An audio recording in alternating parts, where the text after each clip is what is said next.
여러분, 예전에는 우리 특별한 인생의 때가 오게 되면 우리 사진관 많이 가지 않았습니까? 졸업식 때 우리 아이들과 함께 사진관에 가서 사진 찍었습니다.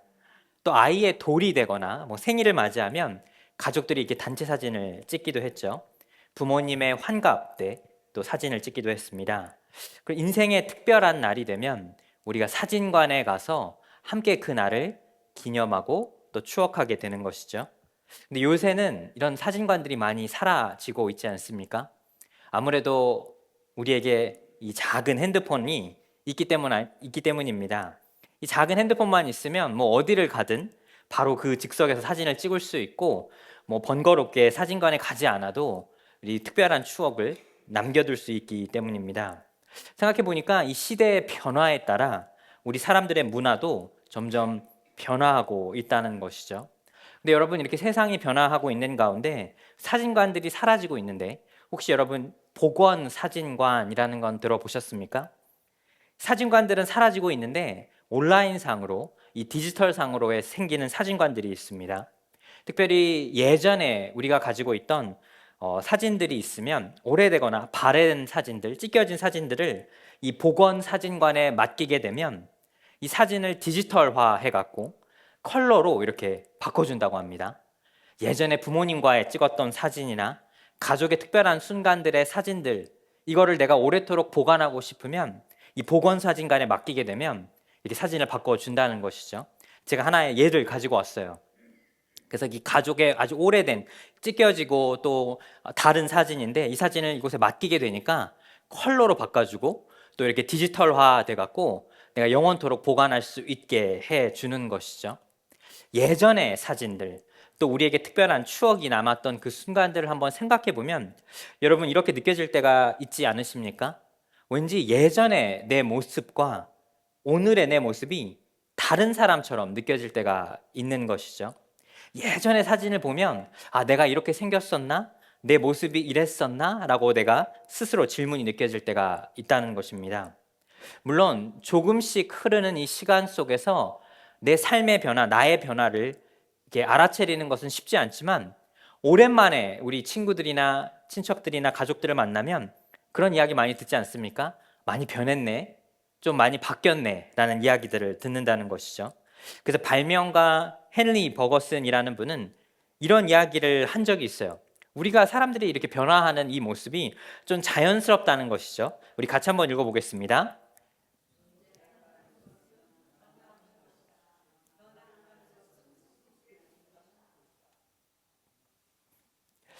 이 발명가 이 헨리는 이렇게 이야기한 것이죠. 우리가 세상에 존재하는 것 그 이유 자체가 우리가 변화할 수 있고 변화한다는 것이라는 것이고, 또 변화한다는 것은 우리에게 너무나 자유로운 성장해 가고 성숙해 가는 과정이라는 것이죠. 쉽게 말하면 사람은 누구나 다 변한다는 것이죠. 여러분 주변에 누군가 변화된 사람 때문에 당황스러운 적이 있으십니까? 아니면 내 심경의 변화 때문에 당황스럽게 느껴진 적이 있으십니까? 여러분에게 말씀드리고 싶은 것은 그 변화가 사실 우리 삶과 그렇게 다르지 않다는 것이죠. 인간이라면 누구나가 다 어제의 우리의 모습과 오늘의 우리의 모습, 어제의 마음과 오늘의 마음이 달라질 수 있다는 것이죠. 변화할 수 있다는 것입니다. 이 부분에서 나는 바뀔 수 있고 변화할 수 있는 사람인 것을 인정하는 데서 그 변화가 결국에는 성숙으로 이어질 수 있다는 사실입니다. 사랑하는 여러분, 여러분을 축복하여 드립니다. 변화하는 것은 자연스럽지만 성숙하지 못한 변화는 결국 우리를 망가뜨릴 수 있다는 것이죠.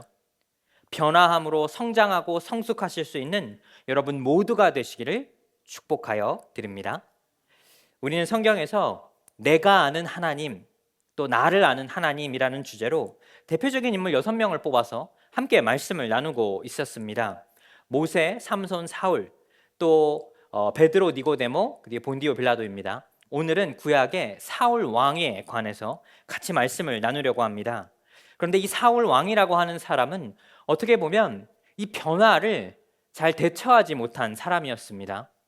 분명히 어제의 하나님의 은혜가 있었지만 오늘의 하나님의 은혜를 잃어버린 사람, 어제의 겸손하고 신실한 사람이었지만 자만하고 넘어진 사람, 즉 자신의 삶에 찾아온 변화를 잘 대처하지 못했고 넘어지게 되었으며, 그 넘어짐을 통해서 우리는 이 변화에 어떻게 대처할 수 있는가를 배울 수 있다는 것이죠.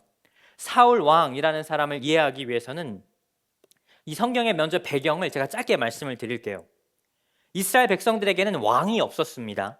대신에 하나님이 특별한 사사들을 세우셨어요. 저지라고 하는데 심판자라는 뜻이죠. 하나님을 대신하여 이들은 중간 매개체로서 심판하는 역할들을 감당했습니다. 마지막 사사로 우리가 생각하는 사람이 삼손입니다. 삼손은 그렇게 훌륭한 사사는 되지 못했습니다. 그리고 그가 마지막으로 이제는 이스라엘의 영적인 지도자가 새로 세워져야 하는데 그 사람이 바로 선지자 사무엘이었습니다. 사무엘은 뛰어난 영적인 지도자였고 또 사람들을 위해 기도하며 하나님과 사람들의 중간 역할을 아주 잘 감당해주는 사람이었지만, 그도 이제 나이가 들고 시간이 지남에 따라 후계자를 세워야 하는 때가 오게 되었습니다. 전통적으로 보통 제사장이나 이 지도자가 있으면 그의 아들들이 그 지도자의 역할을 이어가게 되는데, 사실 사무엘의 두 아들들은 그 역할을 잘 해내지 못했어요. 오히려 큰 문제를 일으키게 되었고, 이스라엘 백성들은 어떻게 보면 그 안에서 큰 실망을 하게 되었다는 것이죠.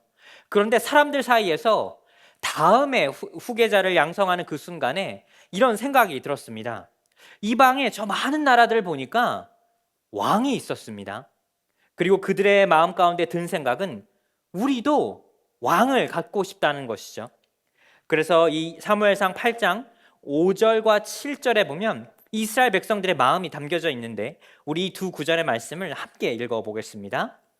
그에게 이르되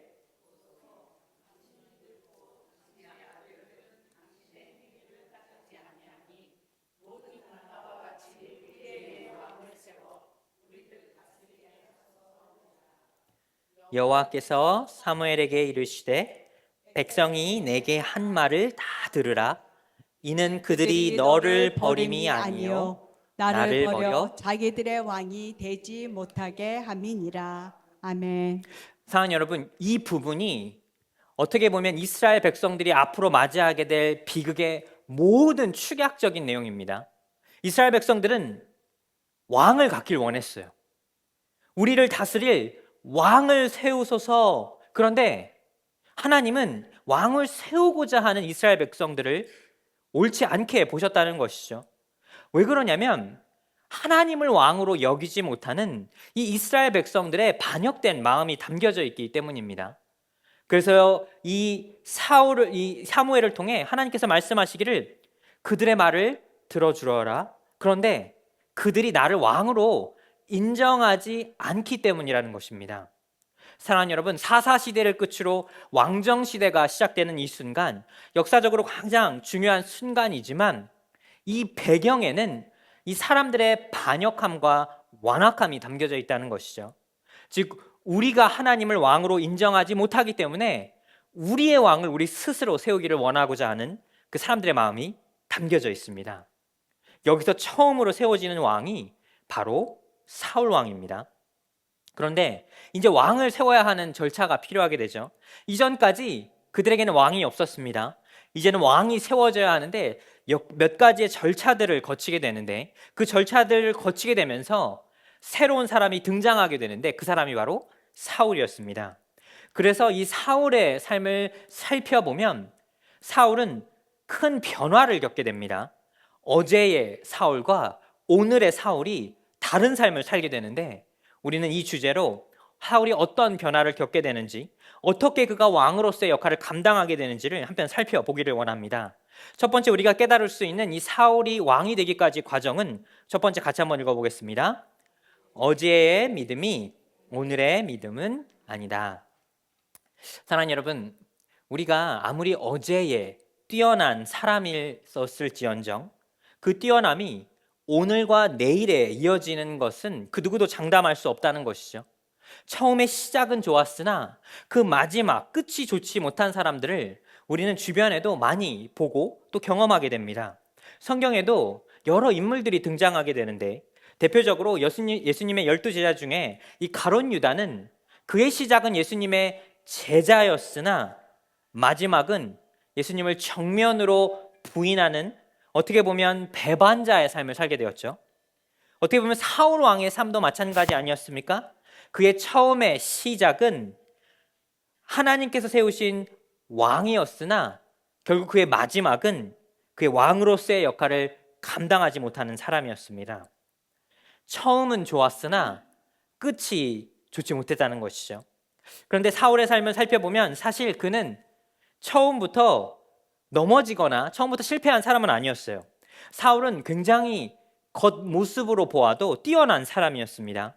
사울이 처음 등장하는 장면은 그의 아버지의 명령에 따라 잃어버린 암 나귀를 찾는 장면으로 등장하게 됩니다. 아버지가 이 젊은 어린 사울에게 내 잃어버린 이 암나귀를 찾아오렴이라고 부탁하게 되죠. 그리고 그 길을 떠나게 됩니다. 부모님의 말에 순종하는 사람이었죠. 성실한 사람이었습니다.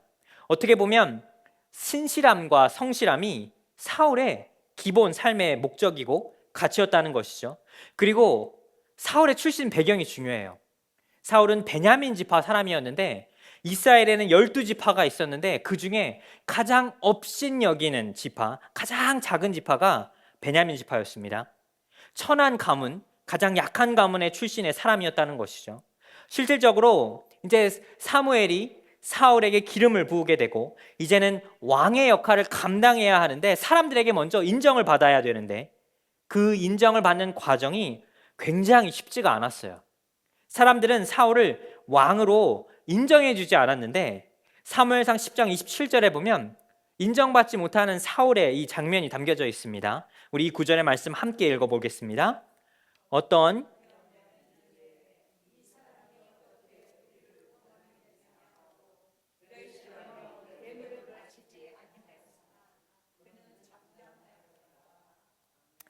지금 말씀이 어떤 과정인가 하면 이제 사울은 하나님, 이 사무엘을 통해 하나님에게 기름 부으심을 얻게 되었습니다. 이제 그는 이스라엘의 왕이 되는 이 장면인데 왕으로서 세워지기 위해서는 사람들에게 인정을 받아야 해요. 그런데 사람들이 그의 출신과 배경을 문제 삼아 우리가 그를 왕으로 인정하지 않습니다라고 이야기하는 것이죠. 그리고 어떤 사람들은 더 나아가 성경에는 불량배라고 하는데 성경의 원어의 뜻은 더 이게 직접적이에요. 그러니까 worthless man이라고 하는데 쉽게 풀어보면 아무런 값어치가 없는 사람들, 그러니까 나쁜 사람들, 어떻게 보면 하나님이 인정하지 않는 사람들은 사울을 무시하게 되는데 그에게 왕으로서의 예물을 바치지 않겠다라고 말하는 것이죠.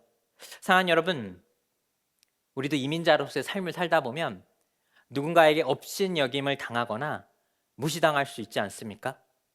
내가 누구인지는 전혀 상관하지 않고 내가 외국에서 왔었기 때문에 혹은 영어가 그렇게 뛰어나지 않아서 누군가에게 업신여김을 당하고 또 멸시받을 때가 있죠. 그런데 여기서 취하는 이 사울의 태도가 참 중요합니다.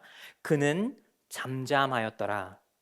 사랑하는 여러분, 사울이 어떻게 보면 그 사람들에게 좀 두려워서 잠잠했을까요?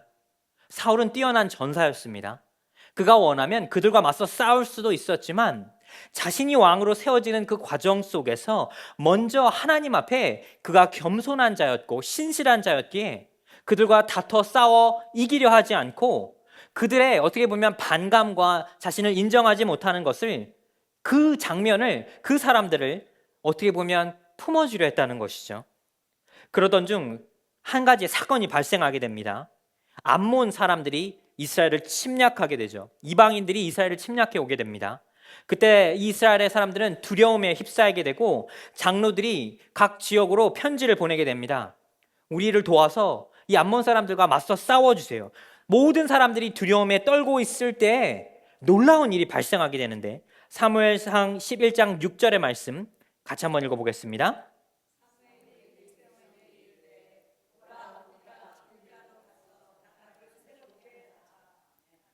이 배경이 어떤 배경이 있는가 하면 사울이 그 편지를 받고 가장 먼저 분노하게 됩니다. 그리고 사람들을 모아 이제 우리가 저 암몬 사람들과 맞서 싸우자. 우리는 하나님께서 택한 백성이니 하나님을 반대하는 그 사람들과 함께 맞서 싸우자라고 말했다는 것이죠. 그런데 알고 보니까 지금 도와달라고 편지를 보냈던 사람들이 바로 이 불량배들이었습니다. 이전에 사울을 멸시했던 사람들, 사울을 인정하지 못했던 사람들이 적과의 전투 앞에서 그들이 두려움에 휩싸이게 되었고, 가장 먼저 도와달라 말을 청하게 됐는데 정작 그를 도와줄 사람은 사울로였다는 것이죠. 사울은 사람들을 모아 암몬 사람들과 전쟁을 치러 크게 승리하게 됩니다.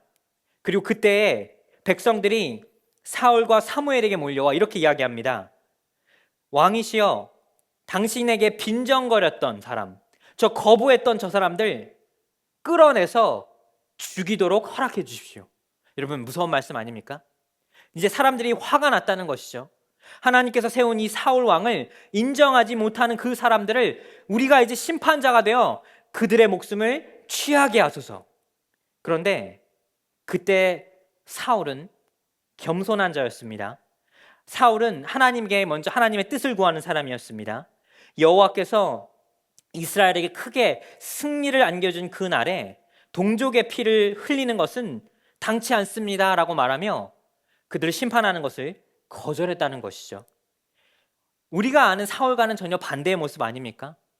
다윗에게 질투했던 사람, 다윗을 가장 먼저 앞서 목숨을 취하려 했던 사울 왕이 사실은 왕이 처음 되었을 그때에는 그 누구보다 남들을 포용해 줄 수 있는 사람이었고, 자신을 인정하지 못했던 그 사람마저도 포용해 주고 사랑해 줄 수 있는, 어떻게 보면 믿음의 사람의 모습이었다는 것이죠. 사무엘 선지자도 그 이야기를 듣고 너무 기뻐서 오늘 본문의 말씀과 같이 이야기했다는 것이죠. 오라, 우리가 길갈로 가서 이제 우리 이스라엘 이 나라를 사울 왕을 중심으로 새롭게 하자. 이제 우리나라는 새로 세워지게 되며 사울을 중심으로 하나님께서 우리나라를 축복하시리라 라고 믿었다는 것입니다. 사랑하는 여러분, 우리 인생의 삶도 마찬가지입니다. 어제의 영광은 오늘의 영광이 될 수 없다는 것이고, 어제의 실패는 오늘의 실패가 아니라는 것입니다. 그런데 이민의 삶을, 또 우리 인생을 길게 살다 보면 과거의 성공에 집착할 때가 있습니다. 야, 내가 예전에 얼마나 잘 나갔던 사람인지 알아? 혹은 과거의 실패에 아직도 내 마음이 매몰되어 있는 사람들이 있습니다. 사랑하는 여러분, 과거의 성공과 실패는 오늘의 우리의 삶을 결코 흔들 수 없다는 것이죠. 내가 아무리 과거에 뛰어난 사람이었을지언정, 혹은 실패자였을지언정, 오늘의 내 삶을 살고 있지 못하다면 결국 어제의 믿음도, 어제의 불신앙도 오늘의 삶과는 전혀 다르게 나타날 수 있다는 것입니다. 사울은 뛰어난 사람이었어요. 믿음이 있는 사람이었습니다. 그가 이제는 사람들에게 왕으로서 인정을 받게 되었는데 거기까지였어요. 딱 거기까지였습니다. 두 번째 우리가 깨달을 수 있는 이 사울 왕의 어제의 나와 오늘의 나 주제는 같이 한번 읽어보겠습니다. 믿음의 삶은 끊임없이 달리는 것이다. 여러분, 그렇지 않습니까? 우리 신앙생활은 마라톤 같아요. 여러분, 이 마라톤, 이 장거리 선수와 100m 달리기, 단거리 선수의 체형이 여러분 다른 거 아십니까? 100m 이 단거리를 달리는 선수들을 보시면 아주 다부진 체격에 이 근육질의 체형들이 많이 있습니다. 왜 그러냐면 짧은 이 단거리에 폭발적인 힘을 내기 위해서는 몸에 여러 가지 훈련을 하는 훈련 과정에서 짧은 거리에 내 모든 힘을 쏟아내야 된다는 것이죠. 그런데 장거리를 뛰는 마라톤 선수들의 모습을 보면 좀 그들의 체형이 달라요. 몸에 어떻게 보면 체지방이 굉장히 낮고 몸이 가벼워 보입니다. 근육이 많거나 체형이 크게 되면 이 긴 거리, 장거리를 잘 뛸 수가 없어요. 그래서 이 단거리와 장거리를 달리는 그들의 겉모습과 체형이 굉장히 다르다는 것이죠. 우리 신앙의 삶도 마찬가지입니다. 우리 신앙은 달리기 같은데 결코 단거리가 아니에요. 빨리 그곳에 도착하는 것이 우리의 목적이 아닙니다. 아주 먼 거리를 내 삶의 일정적인 속도에 맞춰 완주하는 것이 목적이라는 것이죠. 짧게 빨리 달리려 하면 금방 탈이 날 수 있습니다. 내가 초반에 아무리 멀리 빨리 갔다고 해서 마지막에 완주할 수 있다는 것은 결코 아니죠. 마라톤이 다른 단거리 경기와 다른 것이 있다면 마라톤의 경기는 완주하는 모든 선수들을 박수 쳐줍니다. 아, 수고했습니다. 아, 당신이 이 긴 거리를 완주하게 되었군요. 우리 신앙의 삶도 마찬가지라는 것이죠. 여러분, 인생 이 신앙의 경주 조금 느리게 가면 어떻습니까?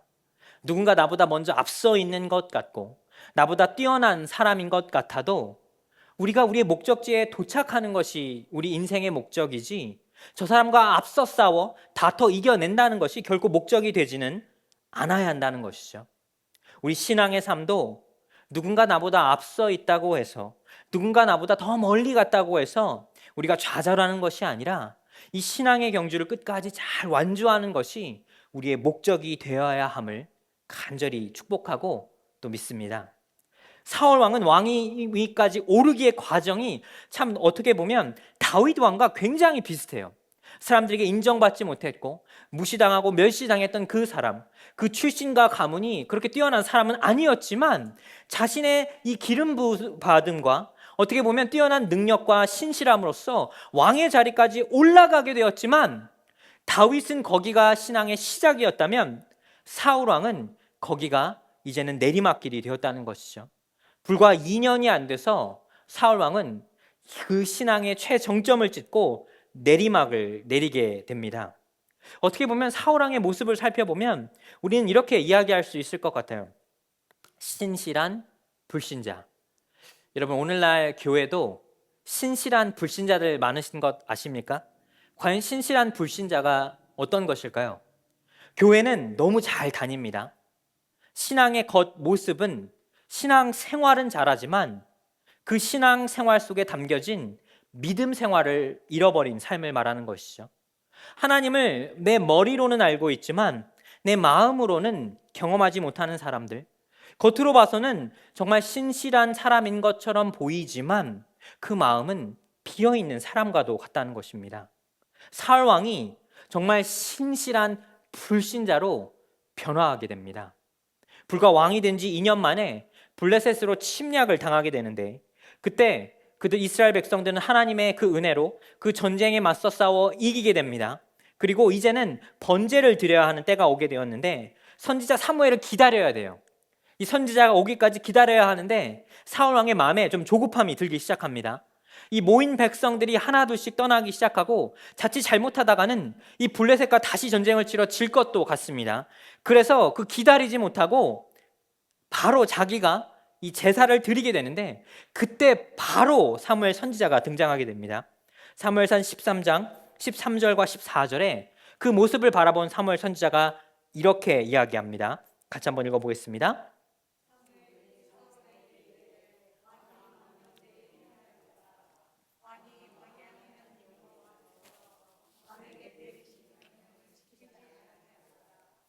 그리하였더라면 여호와께서 이스라엘 위에 왕의 나라를 영원히 세우셨 것이거늘 지금은 왕의 나라가 길지 못할 것이라 여호와께서 왕에게 명령하신 바를 왕이 지키지 아니하였으므로 여호와께서 그의 마음에 맞는 사람을 구하여 여호와께서 그를 그의 백성의 지도자로 삼으셨느니라 하고. 아멘. 여러분, 이 마지막이 얼마나 좀 안타깝습니까? 여호와께서 그의 마음에 맞는 사람을 구한다고 했습니다. 이전까지 사울 왕은 하나님의 마음에 맞는 사람이었는데 지금 이 불신앙의 모습으로 신실한 불신자가 된 이 사울 왕을 하나님께서 버리시겠다고 말씀하신 거예요. 인간적으로는 어떻게 보면 사울 왕을 우리가 이해해 볼 수도 있을 것 같아요. 블레셋 군이 쳐들어오는 그 위기의 상황 앞에서 빨리 전쟁을 준비해야 하고 이제 내가 어떻게 보면 왕으로서의 역할을 감당해야 하는데 이 선지자를 기다리는 게 내 마음에 지금 어떻게 보면 긴급하고 또 그 조바심이 들기 시작한다는 것이죠. 하지만 그의 역할이 있었다는 것입니다. 이전까지 사울 왕은 하나님 앞에 신실한 믿음의 사람이었다면 지금 사울 왕이 행했던 그 행동은 하나님을 믿지 못하는 불신자의 모습이었다는 것입니다. 사랑하는 여러분, 오늘날 교회의 비극은 이 불신자가 교회의 지도자의 역할을 감당할 때라는 것이죠. 하나님을 믿지 못하는 사람이 교회의 지도자가 되는 것만큼 큰 비극은 없다는 사실입니다. 교회의 집사가 되고 장로가 되고 권사가 되고 목사가 되는 것, 내 마음에 하나님을 믿지 못하는 사람이, 어떻게 보면 하나님을 신실하게 따르지 못하는 사람이 지도자가 되는 것만큼 비극은 없다는 것이죠. 사실 사울왕에게는 이게 첫 번째 넘어짐이었지만 사실은 그에게 두 번째 기회가 있었습니다. 분명히 하나님께서 그를 거절하셨지만 그가 회개하고 하나님 앞에 진정으로 돌아오게 되었다면 하나님은 은혜가 있으시고 하나님은 신실하신 분이시라서 분명히 사울왕을 들어 세우실 수도 있었는데, 그는 또 실수를 범하게 되는데 이제는 아멜렉과의 전투가 칭해질 때입니다. 아멜렉과의 전투를 이제 앞두고 하나님은 사울왕에게 한 가지의 명령을 내리게 됩니다. 이 아멜렉을 다 멸절하라는 것입니다. 그들이 가지고 있는 모든 것들을 파괴하라는 것이죠. 이 명령이 어떻게 보면 너무 지나친 것 아닌가라고 생각해 볼 수 있지만, 사실 하나님께서 이 전투를 치르실 때는 그 전투를 치르는 대상이 하나님의 심판의 대상이기도 합니다. 사람을 세워 그들과 전쟁을 치르게 하시지만 이 적들은 하나님의 심판을 상징하는 것이죠. 아멜렉은 하나님의 심판을 받아 이제는 멸망의 순간이 찾아오게 된 것인데, 사울 왕이 전쟁을 치러 이기게 되었고 하나님께서 명령한 그 명령을 잘 따르지 못하게 됩니다. 가장 좋은 것들을 취하게 되죠. 그리고 이때 어떻게 보면 사울 왕이 이제는 하나님에게 버림받는, 또 우리에게 가장 많이 알려진 이 성경의 구절이 등장하게 됩니다. 이 구절의 말씀 함께 읽어보겠습니다. 사무엘상 15장 22절의 말씀입니다. 순종이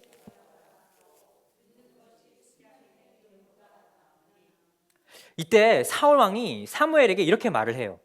내가 하나님 앞에 제사를 드리기 위해 이 좋은 숫 양들을 내가 죽이지 않고 제사를 드리기 위해 보관하였습니다. 그때 사무엘 선지자가 말하는 것이죠. 순종이 제사보다 낫고 듣는 것이 순양의 기름보다 낫다. 사랑하는 여러분, 하나님 보시기에 귀한 것이 나의 삶에 귀한 것은 아니라는 것이죠. 내가 아무리 귀히 여겨도, 내가 아무리 중요하게 생각해도 하나님 보시기에 순종이 제사보다 낫고 듣는 것이 순양의 기름보다 나을 수도 있다는 것이죠. 이전까지 사울 왕은 가장 낮은 자로서, 가장 연약한 사람으로서 하나님 앞에 귀히 쓰임을 받은 사람이었다면, 이제는 내가 하나님에게 드릴 것을 결정하고 내가 하나님이 귀한 것을 선택하는 사람이 되어버렸다는 것입니다. 이제 사울 왕은 하나님에게 철저하게 버림을 받습니다. 사랑하는 육수만교회 성도 여러분, 우리 삶의 가장 큰 적은 누구일까요? 여러분 삶의 가장 큰 적은 누구입니까? 여러분이 일하는 일터에 있으십니까? 여러분의 직장 상사이십니까? 때로는 교회 안에 저 집사님, 저 권사님이십니까? 우리 삶의 가장 큰 적은 바로 나입니다. 특별히 과거의 나를 기억해야 오늘의 나와 싸워 이길 수 있습니다. 과거의 성공이나 실패에 발목 잡히지 않고 오늘의 나에 집중할 수 있다면, 오늘의 신실한 삶을 살아갈 수 있다면 우리는 희망의 내일을 준비할 수 있다는 것이죠. 겸손함과 신실함이 우리의 구원자가 될 수는 없어요.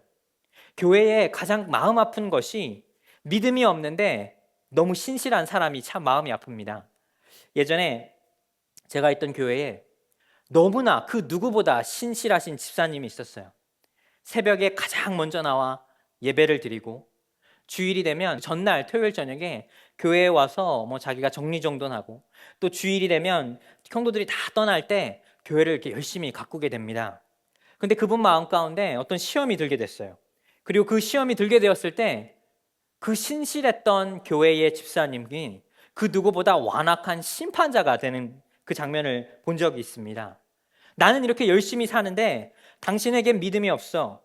집사님은 뭐 하는 사람이야? 왜 교회 빨리빨리 안 와? 새벽기도 와야지. 아니, 어느 순간부터 하나님의 은혜를 전하는 것이 아니라 나의 역할과 나의 이 신앙의 부담을 다른 사람들에게 짊어주기 시작한다는 것이죠. 이게 비극이라는 사실입니다. 사랑하는 여러분, 교회에서의 믿음 생활은 나와의 믿음 생활이죠. 어제의 나와 오늘의 나와의 싸움이라는 것이에요. 다른 사람들과 싸울 이유가 없다는 것입니다. 왜 내가 다른 사람들의 믿음의 삶을 결정하고 판단해야 한다는 것이죠. 사울 왕은 급격히 멸망하는 그 순간부터 그 눈에 들어온 사람이 있었어요. 다윗 왕이었습니다. 이제는 두 번째 왕이죠. 어린 다윗이 그의 눈에 아예 가시가 되어버렸습니다. 아니, 하나님께서 나를 버리고 저 사람을 왕으로 세워? 어떻게 보면 내가 먼저 하나님 앞에 나아가 회개하고 기도해야 할 순간에 다윗을 어떻게 하면 멸망시키고 죽일 수 있는지를 고민하는 사람으로 변화하게 되었습니다. 사랑하는 여러분, 어제의 나를 잃어버리면 오늘의 나를 세워갈 수가 없습니다. 예수님은 이 땅에 인간의 모습으로 오셨죠.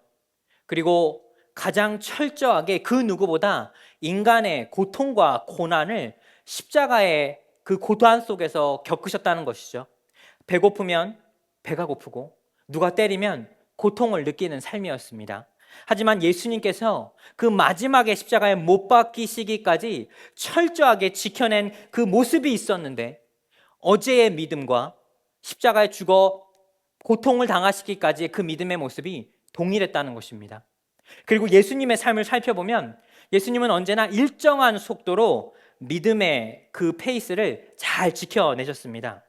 누구보다 앞서가지 아니하시고 또 누구를 판단하시지 아니하시고 자신의 이 믿음의 속도를 잘 지켜내므로 십자가에 못 박혀 죽으시기까지 자기를 손가락질하는 사람들, 침을 뱉는 사람들을 위해 기도하는 모습을 보여주셨습니다. 사랑하는 여러분, 이제는 어제의 나를 버려 오늘의 우리의 믿음의 자리를 지켜놔야 할 때라 믿습니다. 특별히 2025년 이 새해에는 여러분의 삶에 사울 왕의 넘어짐을 통해 우리의 세워짐을 경험하게 되시는 여러분의 삶이 되시기를 간절히 축복하여 드립니다. 기도하겠습니다.